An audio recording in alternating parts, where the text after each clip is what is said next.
Bismillahirrahmanirrahim. My dear students and respectable parents, welcome all of you in the online learning class. आप सबको इस online class में खुशामदीद कहते हैं। आज हम क्लास 8 के फंडामेंटल्स ऑफ केमिस्ट्री के कुछ ब्रांचेस पढ़ेंगे।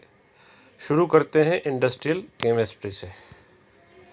इंडस्ट्रियल केमिस्ट्री जैसा कि नाम से ज़ाहिर है, इसमें हम इंडस्ट्रियल प्रोसेसेस का मुतालिया करते हैं और केमिस्ट्री के थ्रू इंडस्ट्रीज़ के अंदर जो चेंजेस वाक़या होते हैं उनको डिटेल से पढ़ते हैं। Deals with the study of techniques and chemical processes for the preparation of different industrial products.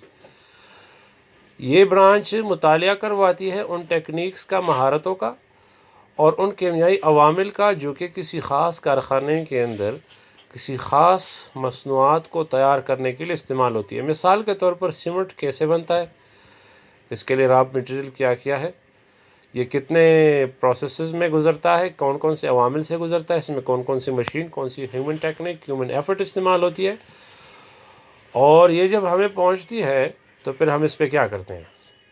इसी तरह ग्लास इंडस्ट्रीज़ हैं, शीशे के कारखाने हैं। शीशे में मिसाल के तौर पर ज़्यादातर सिलिकॉन यूज़ होता है।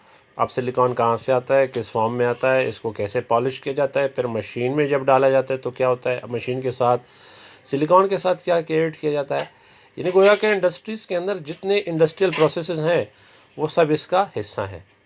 इसी तरह फर्टिलाइज़र जो हैं, जो खादें हैं, वो कैसे तैयार होते हैं, खाद के अंदर जो रॉ मटेरियल्स होते हैं वो कौन कौन से डाले जाते हैं, और टाइम के नीड के हिसाब से, वक्त की ज़रूरत के हिसाब से कौन कौन से फर्टिलाइज़र्स हमारी खेतों को आजकल ज़्यादा दरकार है कि जिससे हम मैक्सिमम यील्ड पैदा कर सकें, फर्टिलाइज़र्स में आते हैं। इंडस्ट्रियल केमिस्ट्री से हमें इंडस्ट्रियल प्रोडक्ट्स मिलते हैं और ये हमारी ज़िंदगी को बदल डालते हैं। आजकल हमारी सबकी ज़िंदगी में इंडस्ट्रियल केमिस्ट्री का कोई ना कोई एक प्रोडक्ट ज़रूर मौजूद होगा। मिसाल के तौर पर हम शैम्पू इस्तेमाल करते हैं, साबुन सबके घरों में होता है, डिश वॉश बार्स होते हैं, सर्फ होता है, ये जो टूथपेस्ट है, टूथब्रश है, ये जितने भी प्लास्टिक के प्रोडक्ट्स हैं, जो डस्टबिन वगैरह है, जो बॉल पॉइंट हम यूज़ करते हैं, जो स्टेशनरी हम यूज़ करते हैं, ये सारा का सारा इंडस्ट्रियल प्रोडक्ट्स है। मैं आपको इसकी एक ओवरव्यू दिखा दूं। ये सारे आप देख सकते हैं इंडस्ट्रियल प्रोडक्ट्स हैं। मिसाल के तौर पर ये एक मशीन है जो आप देख रहे हैं, इसके साथ ये प्रिंटर लगा हुआ है, ये बाल बेरंग है, ये आप देख सकते हैं कुछ कॉस्मेटिक्स हैं। ये जो डब्बा देख रहे हैं ये मोबिल ऑयल है, मोबिल जिसको आप कहते हैं। ये कारपेंटर के औजार है, टूल्स हैं, ये सारे के सारे हमें इंडस्ट्री से आते हैं, इसीलिए हम इनको इंडस्ट्रियल केमिस्ट्री के नाम से याद करते हैं। हमारा अगला ब्रांच है न्यूक्लियर केमिस्ट्री। ये न्यूक्लियस के हवाले से है, न्यूक्लियस के साथ इसका कंसर्न है। The study of nucleus, changes occurring in the nucleus, properties of the particles present in the nucleus and the emission or absorption of radiation from the nucleus। कुछ बड़ी बड़ी बातें हैं न्यूक्लियस के हवाले से। मिसाल के तौर पर न्यूक्लियस के अंदर क्या क्या चेंजेस आते हैं, क्योंकि नेचुरली ज़्यादातर जो एटम्स होते हैं वो रेडियोएक्टिव होते हैं और उनसे कुदरती तौर पर ताबगार शुआएँ खारिज होती है, जिससे उनके न्यूक्लियस में चेंजेस आते हैं। मिसाल के तौर पर उसके प्रोटॉन में, उसके न्यूट्रॉन में कमी ज़्यादती आती है। अक्सर ये दूसरे शेप में, दूसरे एटम में कन्वर्ट भी जाते हैं, जिसको ट्रांसफॉर्मेशन ऑफ एटम कहते हैं। रेडियो एक्टिविटी, इसकी हाफ़ लाइफ, इसने रेडियो एक्टिविटी के दौरान कितनी ज़िंदगी गुजारी, उसके बाद इसकी नॉर्मल लाइफ कितनी होगी, ये सब कुछ हम न्यूक्लियर केमिस्ट्री में डिटेल से पढ़ते हैं। इसके अलावा एटमों से, न्यूक्लियस से एमिशन होती है रेस की।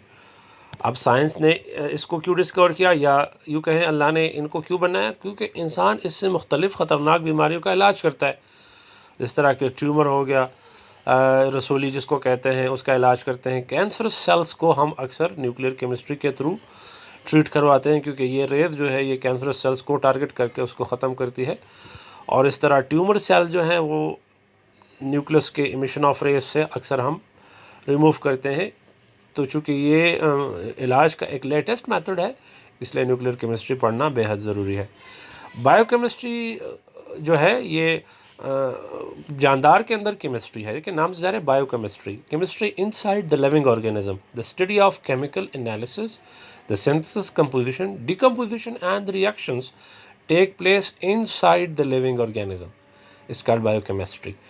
हम खाते हैं पीते हैं, उससे खून कैसे बनता है, उससे छोटा बड़ा पेशाब कैसे बन जाता है, ये हमारी बॉडी में एनर्जी कैसे रिलीज़ करता है, वगैरह वगैरह।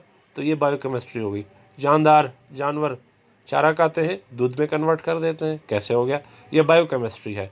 इस तरह पौधे एक ही जगह बैठ के रहते हैं, सूरज की रोशनी से फोटोसिंथेसिस करके जैतैलिफ के अमल से फ्रूट या वेजिटेबल बना लेते हैं, कैसे हो गया भाई।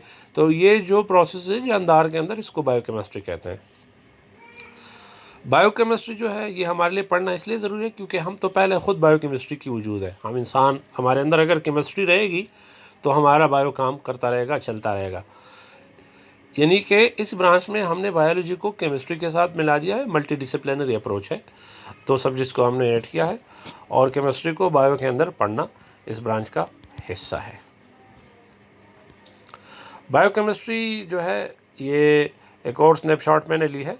इसके अगर आप अंदर देखें तो फिज़िको केमिकल प्रोसेसेस। फिज़िको केमिकल प्रोसेसेस का मतलब ये है कि हम फिज़िकली चीज़ खा लेते हैं और वो अंदर केमिकल प्रोसेस का शिकार हो जाता है। मिसाल के तौर पर अभी हमने इफ्तारी की है, हमने फिज़िकली फॉर्म में चीज़ें खाई और वो फिर बॉडी के अंदर केमिकल रिएक्शन कैसा बन जाते हैं, डाइजेस्ट हो जाते हैं। तो देखें यहाँ पे बायोकेमिस्ट्री को मैंने एन एग्जाम्पल एक्सप्लेन किया। अब देखिए अगला ब्रांच है हमारा, जो कि आखिरी ब्रांच है, एनवायरमेंटल केमिस्ट्री। बड़ी अहम ब्रांच है, निचोड़ है।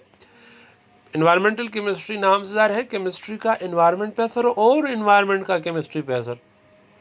क्या मतलब हुआ, यानी जब से इस दुनिया में इंसान आया है तब से लेकर अब तक इंसान ने केमिस्ट्री में क्या क्या डिस्कवरीज और इन्वेंशंस किए हैं। क्योंकि जैसे हमने पहले पढ़ा यहाँ पे देखें कि हमने इंडस्ट्रीज़ बनाए, तो ठीक है इंडस्ट्रीज़ तो इंसान के वेलफेयर के लिए है, फॉर द ह्यूमन वेलफेयर है, for the goodwill of humans हैं। इससे प्रोडक्ट्स तैयार होते हैं, वो इंसान अपनी ज़िंदगी में इस्तेमाल करता है। मिसाल के तौर पर पंखा हो गया, एसी हो गई, हीटर हो गया। लेकिन इसके साथ साथ केमिकल जो प्रोसेसेस हैं, जो केमिकल इन्वेंशंस हैं, इन्होंने इंसान की ज़िंदगी को थोड़ा अजीरन भी बना दिया है। कैसे, यानी इसने पोल्यूशन आम की, ओजोन लेयर डिप्लेशन हो रहा है, ग्लोबल वार्मिंग है, ठीक है, अर्बनाइजेशन है, लोग शहरों की तरफ धड़ाधड़ मुंतकिल हो रहे हैं, जिससे शहरों की ज़िंदगी मुतासर हुई है। पोल्यूशन आम है, वाटर पोल्यूशन है, साफ़ पानी कहीं पे नहीं मिल रहा, ठीक है। तो ये जो मसाइल हैं क्रिएट किए गए हैं, इसको हम इन्वायरमेंटल केमिस्ट्री के अंदर पढ़ते हैं। और सिर्फ पढ़ते नहीं है, इन्वायरमेंटल केमिस्ट्री के दो एस्पेक्ट्स हैं। पहले एस्पेक्ट में हम ये पढ़ते हैं कि इस केमिस्ट्री की वजह से इन्वायरमेंट को कितना नुकसान हुआ है, और दूसरे एस्पेक्ट्स में फिर हम ये पढ़ते हैं कि ऐसे कौन से अल्टरनेटिव मेथड्स हो सकते हैं या कौन से ऐसे रेमेडीज़ हो सकते हैं जिसके थ्रू हम केमिस्ट्री की हेल्प से इन्वायरमेंट को वापस रिस्टोर कर सके। यानी हम ऐसा क्या कर सकते हैं कि जिससे हम इन्वायरमेंट के साथ इन्वायरमेंट फ्रेंडली हो जाए। मिसाल के तौर पर हम पेट्रोल यूज़ करते हैं, वो तो बहुत ज़्यादा धुआं रिलीज़ करता है। तो साइंस ने हमें सीएनजी मुतारिफ़ करवाई कि जी सीएनजी जो है ये इन्वायरमेंट फ्रेंडली है, धुआं खारिज नहीं करती। अच्छा, अब फ्यूचर में ऐसी मशीनें आएंगी जो कि बिजली से चलेंगी, तो उसमें तो फ्यूल खर्च ही नहीं होगा, तो वो मज़ीद इन्वायरमेंट फ्रेंडली होगी। तो हम इन्वायरमेंट को साइंस के थ्रू, स्पेशली केमिस्ट्री के थ्रू कैसे बचा सकते हैं और इसको हम किस तरह अपनी ज़िंदगी का हिस्सा बना सकते हैं, ये आज का हमारा टॉपिक था, जो कि ब्रांचेस के हवाले से था। मैंने कोशिश की आपको डिटेल से समझाऊँ। फिर भी किसी का कोई क्वेश्चन हो तो कमेंट सेक्शन में पूछ सकता है। Have a nice day.